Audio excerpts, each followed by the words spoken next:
Hey guys, welcome to my channel Karan 3 velocity. मेरा नाम है करण सक्सेना।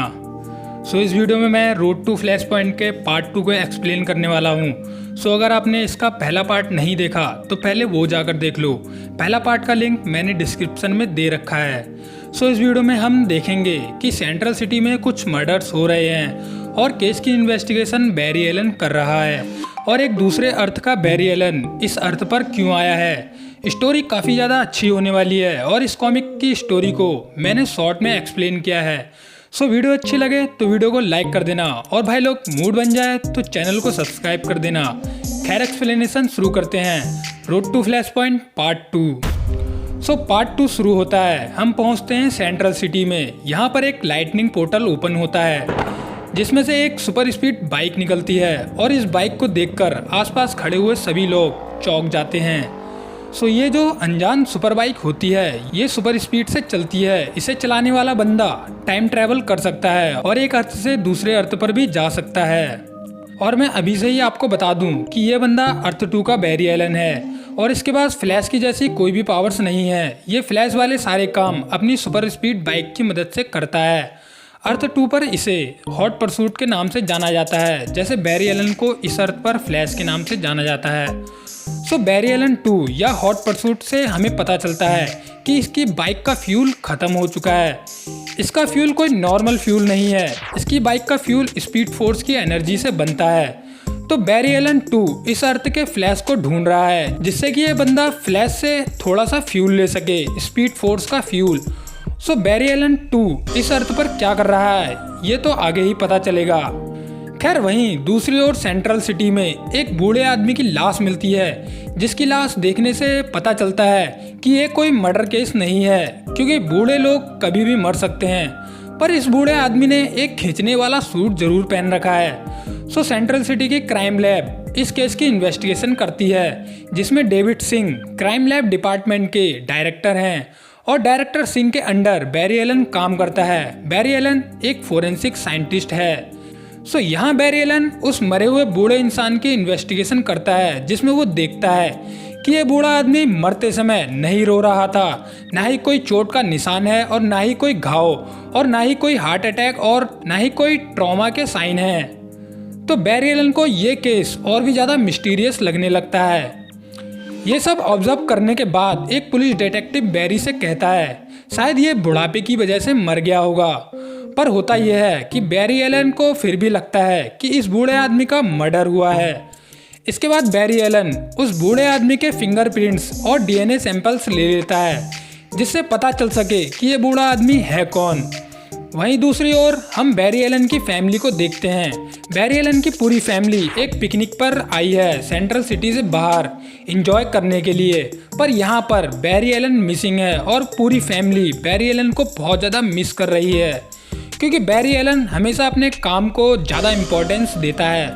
यहाँ आयरिस वेस्ट, जो कि बैरी एलन की वाइफ है, वो बैरी एलन को यहाँ कॉल करके बुलाने की कोशिश करती है कि बैरी एलन थोड़ा टाइम अपनी फैमिली के साथ स्पेंड कर ले। पर बैरी एलन यहाँ पिकनिक पर आने से मना कर देता है, क्योंकि बैरी एलन एक इम्पोर्टेंट मर्डर केस की इन्वेस्टिगेशन कर रहा है।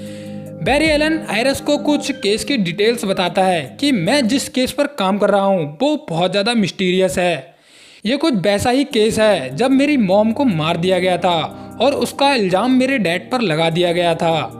शायद इस केस में रिवर्स फ्लैश का कोई हाथ हो सकता है। ये सभी बातें बैरी एलन अपनी वाइफ आयरिस को बताता है। इसके बाद बैरी एलन आयरिस से सॉरी कहता है, क्योंकि वो पिकनिक पर नहीं आ सकता, वो अपने काम को ज़्यादा इम्पोर्टेंस दे रहा है। इसके बाद हम पहुंचते हैं उस क्राइम सीन पर, जहां पर बूढ़े आदमी के फिंगरप्रिंट्स और डीएनए से बैरी एलन को पता चलता है कि इस बूढ़े आदमी का नाम द इलोंगेटेड किड है, और ये कोई बूढ़ा आदमी नहीं है, बल्कि इसकी तो उम्र 16 साल की है। मतलब ये एक बच्चा है जो फ्लैश म्यूजियम में काम करता था। यहाँ बैरी एलन समझ जाता है कि इलोंगेटेड किड का बूढ़ा होकर मरना ठीक नहीं है। ये एक मिस्टीरियस मर्डर केस है, ये किसी ने तो क्या ही होगा। और बैरी एलन समझ जाता है कि इलोंगेटेड किड की पावर्स को भी किसी ने छीन लिया है, जैसे उसकी लाइफ फोर्स को किसी ने एक्सट्रैक्ट कर लिया है। इसके बाद बैरी एलन अपनी एक पुरानी दोस्त से हेल्प मांगता है, जो कि इस केस को सॉल्व करने में बैरी एलन की मदद कर सकती है। जिसका नाम होता है पैटी स्पाइबॉट। पैटी स्पाइबॉट बैरी एलन की पुरानी दोस्त और लव इंटरेस्ट रह चुकी है और बैरी के साथ क्राइम लैब में काम भी करती थी। पर होता यह है, पैटी स्पाइबॉट ने क्राइम लैब को बहुत पहले ही छोड़ दिया था। सो यहाँ बैरी एलन पैटी स्पाइबॉट को एक वॉइस मैसेज करता है कि मैं जिस केस पर काम कर रहा हूँ ये कोई छोटा मोटा केस नहीं है और मुझे तुम्हारी अर्जेंटली ज़रूरत है। अगर तुमने ये मैसेज सुन लिया हो तो मुझे कॉल करना। खैर यहाँ जब बैरी क्राइम लैब में बैठा होता है तभी अचानक से यहाँ पर लाइट चले जाती है और इसके बाद हम यहाँ पर वही सुपर बाइक देखते हैं जिसे हमने स्टोरी की शुरुआत में देखा था। ये बाइक उस बिल्डिंग के कांच को तोड़ते हुए आगे बढ़ती है जिसमें बैरी एलन बैठा था और ये देखकर बैरी एलन तुरंत अपना फ्लैश सूट पहनता है और उस सुपर बाइक का पीछा करने लगता है बहुत तेजी से सुपर स्पीड में। फ्लैश बहुत तेज सुपर स्पीड में दौड़ते हुए उस सुपर स्पीड वाले बंदे से रुकने को कहता है। ये सुनकर वो अनजान बंदा तुरंत रुक जाता है और वो अनजान बंदा फ्लैश से कहता है, तुम अभी जो भी कुछ मुझसे कह रहे थे सुपर स्पीड में मुझे कुछ भी सुनाई नहीं दिया क्योंकि हम दोनों साउंड की स्पीड से कहीं तेज चल रहे थे। बैरी एलन उस अनजान बंदे से पूछता है, आखिर तुम हो कौन? तुम एक कॉप या पुलिस की तरह दिख रहे हो। वो अनजान बंदा कहता है, हाँ मैं एक कॉप हूँ, फ्लैश। ये सुन के फ्लैश कहता है, ओके तुम एक कॉप हो पर इसका मतलब ये नहीं कि मैं तुम्हारा दोस्त हूँ। मैंने तुम्हारे जैसे बहुत सारे कॉप्स देखे हैं जो 25th सेंचुरी के थे, वो बिल्कुल भी अच्छे नहीं थे। इसके बाद वो अनजान बंदा अपनी आइडेंटिटी रिवील करता है फ्लैश को और वो अपनी शक्ल दिखाकर बैरी एलन से कहता है, मेरा नाम है बैरी एलन और मैं यहाँ पर हिस्ट्री को बचाने आया हूँ बहुत बड़े टाइम के खतरे से, जो खतरा पूरी रियलिटी को बदल सकता है। सो ये जो बंदा है ये बैरी एलन 2 है जो कि मैंने तुम्हें स्टोरी की शुरुआत में बताया था।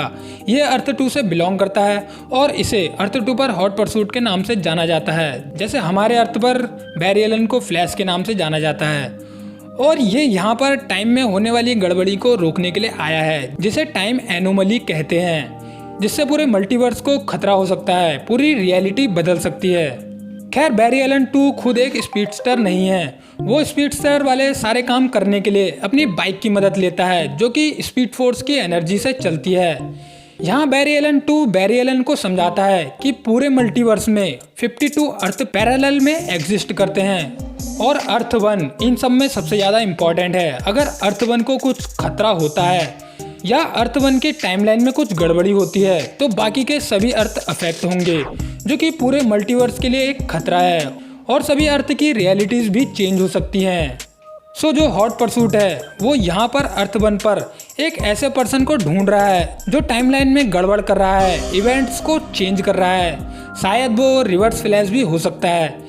यहाँ फ्लैश हॉट परसूट की सभी बातें समझ जाता है और उससे कहता है, ओ तुम एक मिशन पर हो, एक ऐसा मिशन जिसमें तुम हमारी हिस्ट्री को बचाने वाले हो। तभी यहाँ पर अचानक से किड फ्लैश पहुँचता है।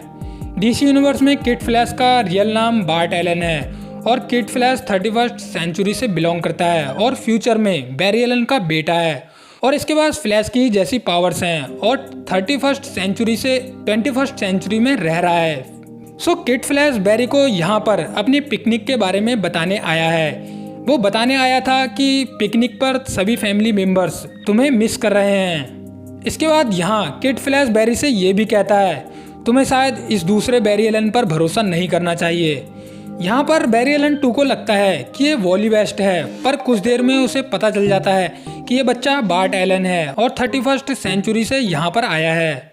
सो बैरी एलन 2 को किड फ्लैश पर थोड़ा सा शक होने लगता है कि किड फ्लैश ही हो सकता है जो टाइम में गड़बड़ी कर रहा है, पर उसका शक इतना ज़्यादा नहीं है कि वो सीधा उस पर नाम लगा सके। तो इसके बाद वो अपनी बाइक फ्लैश की मदद से चार्ज करता है और यहाँ से जाने लगता है अपने मिशन को पूरा करने के लिए, जिसमें वो ऐसे बंदे को ढूंढ रहा है जो टाइम में गड़बड़ी कर रहा है। इसके बाद बैरी एलन बार्ट एलन को घर जाने को कहता है, पर बार्ट एलन वापस जाना नहीं चाहता। बार्ट एलन चाहता है कि बैरी भी फैमिली के साथ हो, वो उसके साथ चले या फिर बैरी एलन किड फ्लैश के साथ काम करे। पर फिर भी बैरी एलन इतना सुनने के बाद भी घर पर नहीं जाना चाहता, वो अपने काम को बहुत ज़्यादा इम्पोर्टेंस दे रहा है। इसके बाद यहाँ पर हम देखते हैं कि बार्ट एलन बैरी से बहुत ज़्यादा गुस्सा हो गया है क्योंकि बैरी कभी भी फैमिली में ज़्यादा टाइम स्पेंड नहीं करता, ना ही बार्ट को अपने साथ काम करने देता है। मतलब बार्ट को इग्नोरेंस जैसा फील हो रहा है अपने ही फादर से। इसके बाद तुरंत बैरी एलन क्राइम लैब पहुंचता है, अपनी लैब में, जहां पर हम बैरी एलन के पास बैरी एलन 2 का एक बाल को देखते हैं। मतलब बैरी एलन ने बैरी एलन 2 का एक बाल चुरा लिया था, जिससे कि बैरी एलन को पता चल सके कि बैरी एलन 2 एग्जिस्ट करता है और बैरी एलन 2 जो भी बोल रहा था वो सब सच है। इसके बाद हम देखते हैं कि बैरी एलन को पता चलता है कि उसका डीएनए और दूसरे बैरी एलन का डीएनए सेम है। मतलब मल्टीवर्स एग्जिस्ट करता है और एक दूसरा अर्थ भी है जहां पर बैरी एलन एग्जिस्ट करता है, और जो बैरी एलन 2 था वो सब कुछ सच बोल रहा था कि कोई इंसान है जो टाइम में गड़बड़ी कर रहा है। इसके बाद हम देखते हैं कि बैरी एलन की पुरानी दोस्त पैटी स्पाइवोर्ट यहाँ पर पहुँचती है बैरी की हेल्प करने के लिए, इस बूढ़े आदमी के केस को सॉल्व करने के लिए। बैरी एलन पैटी स्पाइवोर्ट से मिलकर बहुत ज़्यादा खुश होता है क्योंकि ये दोनों बहुत लंबे समय के बाद मिल रहे थे। इसके बाद बैरी एलन पैटी को केस की सभी डिटेल्स बताता है। डिटेल सुनने के बाद भी पैटी स्पाइवोर्ट बैरी एलन की हेल्प करने से मना कर देती है और वो कहती है मैं तुम्हारी इस केस में कोई भी मदद नहीं कर सकती। पर तभी बैरी एलन को एक कॉल आता है जिसमें उसे पता चलता है कि सेंट्रल सिटी में एक और लाश मिली है बूढ़े आदमी की। तभी तुरंत बैरी एलन क्राइम सीन पर पहुंचता है और पैटी भी बैरी एलन के साथ पहुंचती है। बैरी एलन पैटी स्पाइवोर्ट को यहाँ आने के लिए थैंक यू बोलता है। इसके जवाब में पैटी बैरी एलन से कहती है मैं बस यहाँ पर अपना ओपिनियन दूंगी इस केस के बारे में और फिर चले जाऊंगी। इसके बाद उस बूढ़े इंसान की इन्वेस्टिगेशन के बाद पता चलता है या फिर उसके डीएनए से पता चलता है कि ये कोई बूढ़ा इंसान नहीं है, इसकी एज अभी 30 साल की है। सो यहाँ पर बैरी एलन समझ जाता है कि ये जो भी क्रिमिनल है वो लोगों की लाइफ टाइम को चुरा ले रहा है या फिर उनके लाइफ फोर्स को या टाइम को एक्सट्रैक्ट कर ले रहा है। इसके बाद क्राइम सीन पर बैरी एलन बाइक के टायर के मार्क्स भी देखता है, जिससे कि बैरी समझ जाता है कि यहाँ पर हॉट परसूट भी पहुँचा था। मतलब अर्थ 2 का बैरी एलन भी यहाँ पर आया था इस क्राइम सीन पर। तभी होता ही है यहाँ क्राइम सीन के पास ही एक छोटा बच्चा मिलता है, वो एक कोने में छुपा हुआ रहता है, एक अनजान सा बच्चा। बैरी एलन समझ जाता है ये अनजान सा बच्चा इस केस का विटनेस हो सकता है। शायद इस बच्चे ने देखा हो कि इस बूढ़े आदमी को किसने मारा या इसकी लाइफ फोर्स को किसने छीना। खैर यहीं पर रोड टू फ्लैश पॉइंट का पार्ट 2 एंड हो जाता है। सो अब अगले पार्ट में ही पता चलेगा कि ये छोटा बच्चा कौन है और ये छोटा बच्चा क्राइम सीन के बारे में क्या जानता है, और इस पार्ट में जो भी मर्डर्स 2 हुए थे वो दोनों मर्डर्स किसने किए थे, ये मिस्ट्री भी अगले पार्ट में सॉल्व होती हुई दिखेगी। सो अगला पार्ट देखने के लिए चैनल को सब्सक्राइब कर देना और वीडियो पसंद आई हो तो वीडियो को लाइक कर देना। तो अब मिलते हैं पार्ट 3 में। So tata bye bye, take care.